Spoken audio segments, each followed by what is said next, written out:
Salut la gang, c'est Simon Poirier de Surfacing. Je vais vous expliquer comment ça marche un peu pour composer une tune de Surfacing. Alors, mon workflow, ça commence à la base par enregistrer un riff de guitare. Tu sais, quand on va jammer toute la gang ensemble, on va souvent trouver une petite idée qui va se take up, une mélodie. Donc, c'est ça qu'on va venir enregistrer. On y a été vraiment par la solution logique pour pas avoir de bleed dans les micros. Donc, on passe tout par un RAM-Sim, ce qui donne un enregistrement pour plus de qualité. On va souvent double track ou quad track les guitares, dépendamment de la part.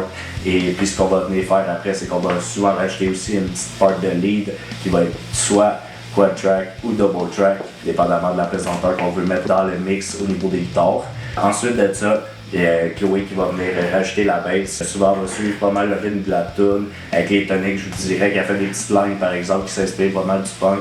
Ça, c'est la petite touche cool qu'elle vient rajouter. Ensuite de ça, on a Nick qui vient faire le drum. Donc souvent, ce que je vais commencer par faire pour me donner un petit layout de l'idée de comment la structure de la tune va sonner, je vais commencer par venir programmer un petit drum MIDI. Ensuite, ça va être Nick qui va venir enregistrer à partir du drum électronique. Dans le fond, lui, il va venir s'inspirer des parts que j'ai fait MIDI, plus il va rajouter sa sauce. Lui, c'est un drummer de formation jazz à la base, donc il va avoir des petites idées un petit peu plus uniques, qui va apporter vraiment un certain groove au band qu'on trouve pas métro chez les autres bands metal.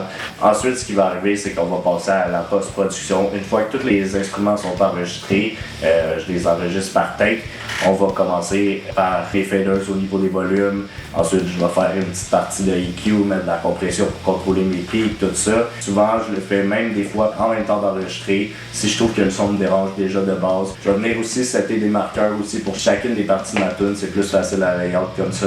Je vais venir ajouter à la post-production un synthétiseur, un élément de musique électronique. C'est la musique que j'ai grandi avec. Donc, souvent, j'aime tout ça en intégrer dans les tunes. Donc, il va y avoir des petits éléments de synthétiseur et tout ça qui vont être par-ci par-là. Une fois que le synthétiseur est fait, le layout de la tune est bien fait, que j'ai mixé, on va passer au mastering. Tous mes enregistrements sont déjà bien enregistrés à la base.